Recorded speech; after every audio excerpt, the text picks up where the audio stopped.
우리 하나님 말씀 사도행전 4장 13절에서 22절 말씀을 같이 봉독을 했습니다. 우리 말씀 가지고 파레시아와 미스테리라고 하는 제목으로 우리 하나님 말씀 증거하겠습니다. 제가 좀 알러지가 와가지고 좀 얼굴이 퉁퉁 좀 부었어요. 그래서 여러분들 좀 보시기가 좀 불편하시더라도 오늘 다행히 김영 집사님이 이렇게 좋은 꽃을 이렇게 사갖고 오셔서 제가 얼마나 마음이 편한지 앞에 볼 것도 없는데 그냥 여기 꽃이 있으니까 여러분 꽃을 보시면서 그냥 편안한 마음으로 오늘 말씀을 좀 들으시면 좋을 것 같습니다. 우리가 계속해서 사도행전의 말씀을 보고 있는데 계속되는 우리 베드로의 설교를 보고 있습니다.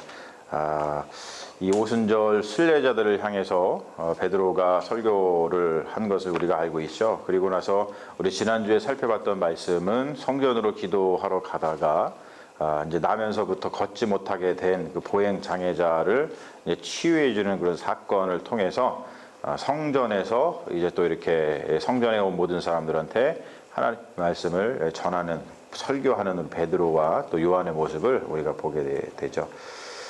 거기서는 이제 오순절에는 순례자들을 향해서 말씀을 전했지만 성전에서는 성전으로 기도하러 온 사람들, 성전으로 기도하러 오는 사람들은 이제 유대인들이겠죠. 유대인 형제들에게 이제 복음을 전하고 또 유대인 형제들에게 복음을 전하는 것뿐만이 아니고 또 넘어서 그 당시에 이 정권을 잡고 있었던 기득권들, 고관들, 힘센 사람들, 그런 사람들한테도 하나님의 말씀을 전할 기회를 얻게 되는 것을 오늘 말씀을 통해서 우리가 볼 수 있습니다. 보행장애자의 치유, 우리가 지난주에 살펴봤습니다만 나면서부터 걷지 못하게 된 자를 예수의 이름으로 일으켜 세우는 그 능력, 그 권능을 우리가 보았죠. 그런 일이 이제 있었을 때에 사람들이 당연히 누구에게 주목을 하냐면 그 일을 행한 베드로와 요한한테 주목을 하게 되어 있죠. 그래서 사람들이 와, 이런 일이 있어? 그리고 지금 보행 장애자가 일어나서 기뻐 뛰고 하면서 하나님을 찬양하고 그러니까 사람들이 다 보면서 야, 이 사람들이 누구지, 도대체 어떤 사람들이길래 이러한 능력을 행하지? 라고 하면서 이 베드로와 요한을 주목했습니다. 근데 말씀에 보면 이렇게 나와요. 오늘 우리 길어서 읽지는 않았지만 그 말씀에 뭐라고 나오냐면 우리의 권능과 우리의 경건으로 이러한 일이 발생한 것이 아니다 라는 것을 분명히 얘기합니다. 그러면서 베드로와 요한이 뭐라고 얘기하냐면 이것은 바로 예수 그리스도의 이름으로 된 것이고 그리고 예수 그리스도께서 바로 여기에 우리와 함께 하시며 예수 그리스도의 능력이 나타나는 것에 대해서 증언하는 것을 우리가 볼 수가 있어요. 사도들의 증언, 즉 계속되는 베드로의 설교, 이제 우리가 이 사도들의 설교를 계속해서 이 사도행전에서 쭉 보고 있습니다만 사도들이 많은 설교를 했는데 그 설교에서 증언하는 핵심 내용은 두 가지입니다. 첫 번째 뭐냐면 너희들이 십자가에 못 박은 예수를 하나님이 다시 살리셨다는 거예요. 여러분, 이게 굉장한 말입니다. 왜 굉장한 말인지. 자, 그리고 또 하나는 천하 인간 중에 구원을 얻을 다른 이름을 주신 일이 없다라고 증거를 해요. 자, 십자가에 못 박은 예수를 하나님이 살리셨다라고 하는 것은 부활에 대한 이야기입니다.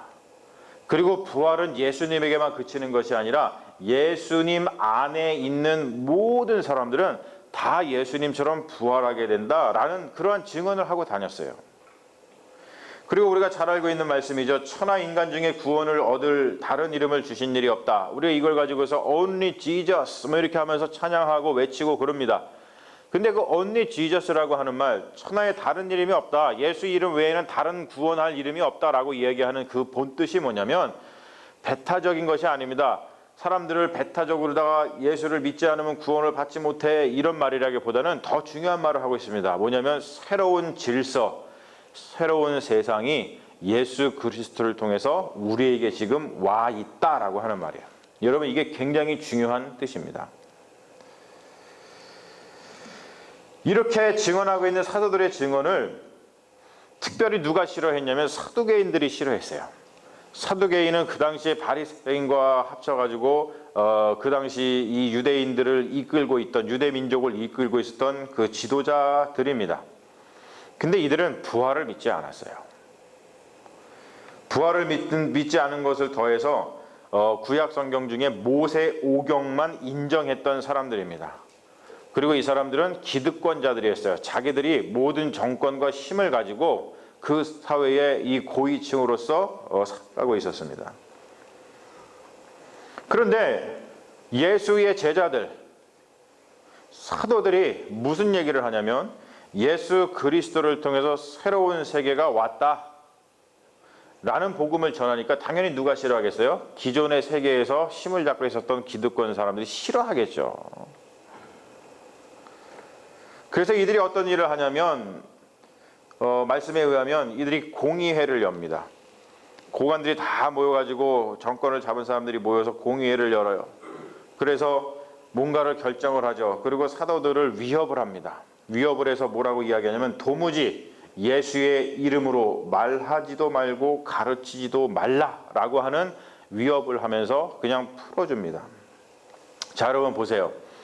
공의원들이 지금 이 복음에 대해서 이런 반응을 하고 이런 반응을 통해서 지금 입막음을 하려고 그래요. 이 사도들이 뭔가 얘기하는 것을 못하게 하는 거죠. 예수의 이름으로 뭔가를 하지도 말고 너네들이 지금 예수의 이름으로 그렇게 나면서부터 걷지 못하게 된 보행 장애자를 일으켜 세우는 이 기적도 막 일으키고 또 예수가 부활했다고 하는, 그래서 예수를 믿게 되면은 예수 안에서 모든 사람들이 다 부활한다고 하는 그런 복음부터 해서 그 모든 행위와 그 모든 그 말씀을 전하지 말아라. 이렇게 반응합니다. 그런데 오늘 말씀 보면 사도들이 그러한 공의회가 얘기하는 것에 대해서 또 이렇게 반응을 해요. 뭐라고 반응하냐면 오늘 19절 20절 말씀이죠. 하나님 앞에서 너희의 말을 듣는 것이 하나님의 말씀을 듣는 것보다 옳은가 판단하보라. 우리가 보고 들은 것을 말하지 아니할 수 없다. 얘기를 합니다. 자, 지금 여기서 벌어지는 일들은 강대강입니다. 지금 홍콩에서 벌어지고 있는 것처럼 막 누군가 힘없는 백성들이 뭔가 얘기할 때 정부에서 하지마 라고 하면서 힘으로 누르면서 뭔가 일촉즉발의 상황, 부딪혀가지고 뭔가 큰 일이 벌어질 것 같은 그런 상황이에요. 그리스도인들이 지금 너무나 힘이 없는 상태이지만 힘이 있는 이 기득권자들이 너네들 더 이상 아무것도 하지마, 말도 하지마, 행동도 하지마 이렇게 하면서 지금 뭔가 일촉즉발의 상황입니다. 이러한 상황 가운데서도 사도들이 계속해서 말씀을 그치는 것이 아니라 하나님의 말씀을 대언하는 그러한 선지자로서 이렇게 하늘의 나팔의 역할을 하는 가장 중요한 이유가 무엇인지 오늘 말씀에서 바로 이 키워드가 우리에게 이야기해주고 있죠. 뭐냐면 오늘 말씀의 중심은 뭡니까? 키워드는 파레시아와 미스터리입니다. 파레시아라고 하는 것은 제가 지난번에도 한번 말씀드린 적이 있어요. 그리고 가끔 제가 얘기하죠. 뜻이 뭐냐면 담대함입니다. 담대함. 그리고 미스터리는 우리말로 옮기면 신비라고 하는 뜻입니다. 신비라고 하는 뜻이에요. 자, 그들에게는 담대함이 있었어요. 그런데 여러분, 여기서 우리가 주목해 봐야 될 건 뭐냐면 이 사도들이 가지고 있었던 담대함의 정체가 뭐냐는 거예요. 우리가 대개 담대함이라는 걸 생각할 때는 심리적인 용어로 생각합니다. 뭔가 무서워. 우리 지난주에도 한국에서는 수능 시험이 있었잖아요. 수능 시험을 보러 가는 고3 학생들한테 다 얘기해 줬겠죠. 시험 잘못 보면 어떠지? 시험 가가지고 너무 떨려요. 그랬을 때 사람들이 인커러지 해주겠죠. 뭐라고 인커러지 해주겠어요? 담대한 마음을 가져. 두려워할 것 없어. 담대한 마음을 가지면 잘할 수 있어. 이렇게 우리의 심리적인 안정을 취해주기 위해서 담대하라고 위로를 해줍니다. 그런데 사랑하는 여러분, 성경에서 말하는 담대함은 그러한 심리적인 용어가 아닙니다.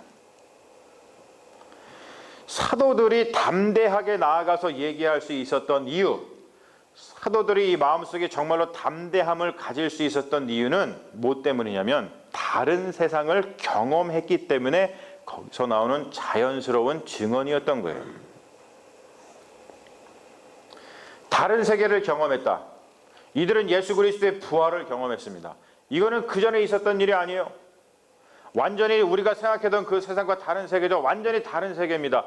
그 다른 세계 자체가 미스터리, 신비를 경험하는 것과 같습니다. 그 증거가 뭐냐면 바로 우리 지난 시간에 살펴봤던 보행장애자가 일어나 뛰면서 하나님을 찬양한 그 사건입니다.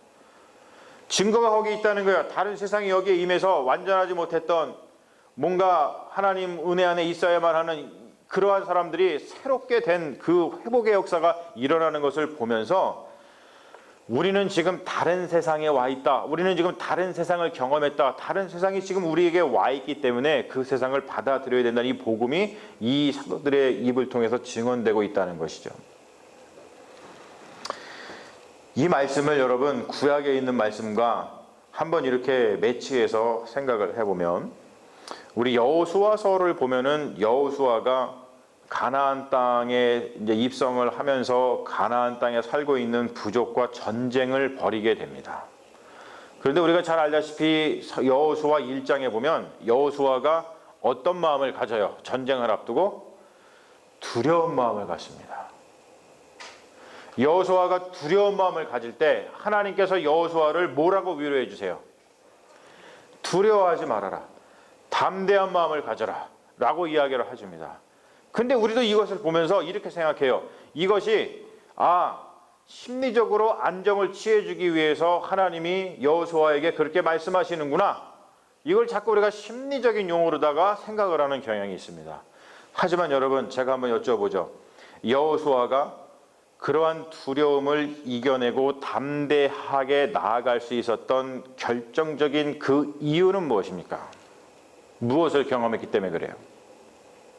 크게 한번 얘기해 보세요. 여호수아가 뭘 경험했기 때문에 그래요? 여호수아가 홍해를 경험했어요.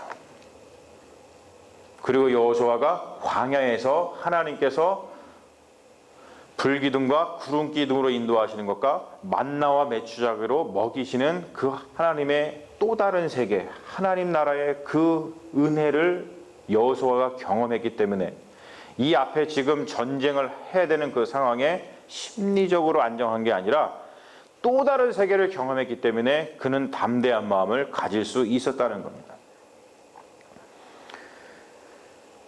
여호수아뿐만이 아니죠. 성경에 등장하는 모든 사람들이 그렇습니다. 모세가 담대했던 이유는 뭡니까? 모세가 담대했던 이유, 모세는 애굽에서 살인죄를 저지르고서 쫓겨나서 다시 돌아가면은 잡혀서 죽을 신세였습니다. 그런데 모세가 다시 애굽으로 돌아가서 그 애굽에서 종살이하던 이스라엘 백성을 구해낼 수 있었던 결정적인 이유는 뭐냐면 그가 광야에서 떨기나무 가운데 임하신 하나님을 경험했기 때문에 그렇습니다. 다른 세상을 경험한 거예요.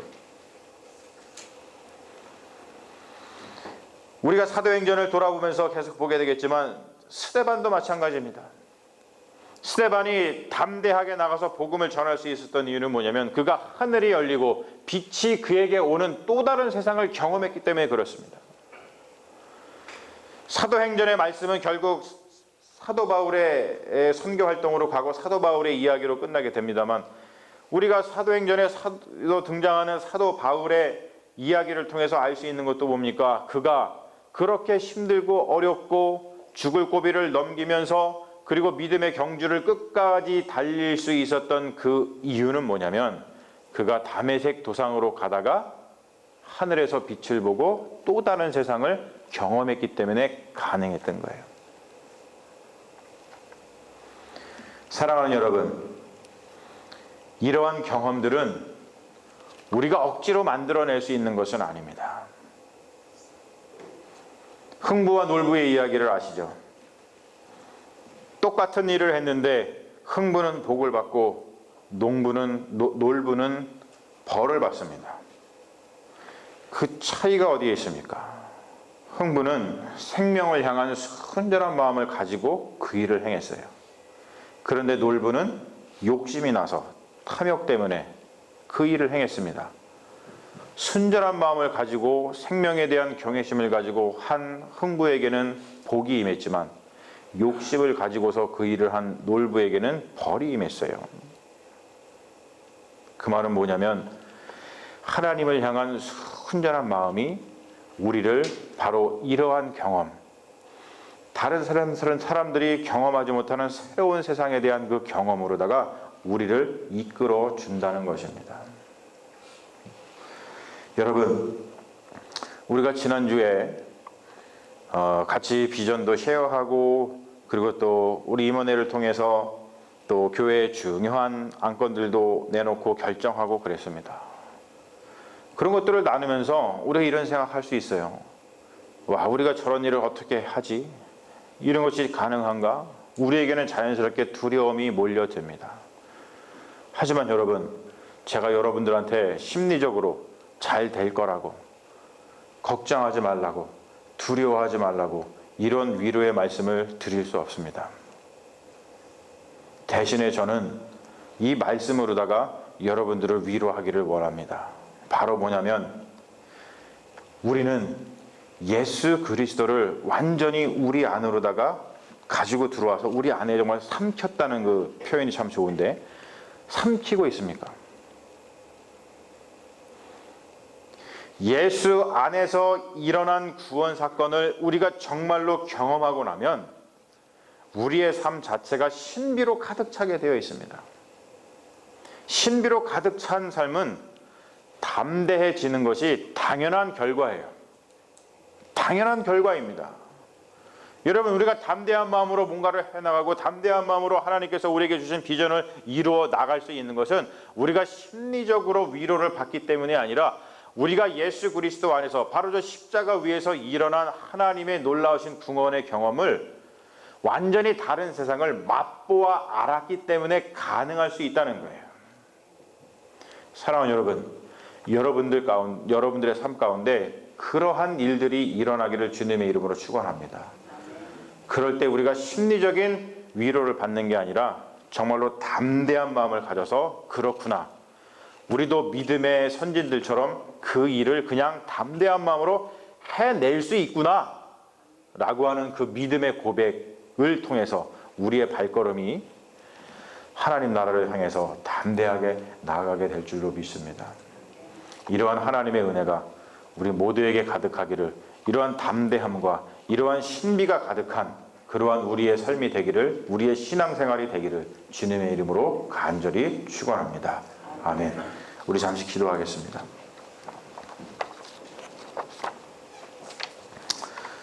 주님,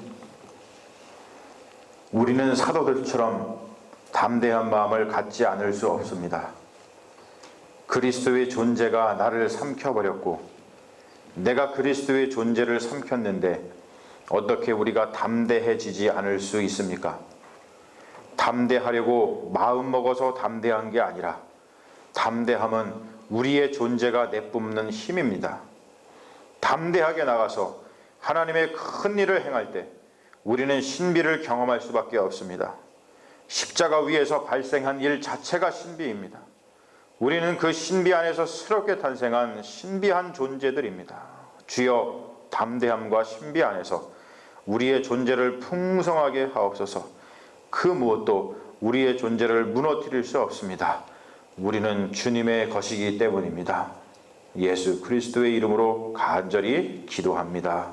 아멘. 있습니다, 아버지.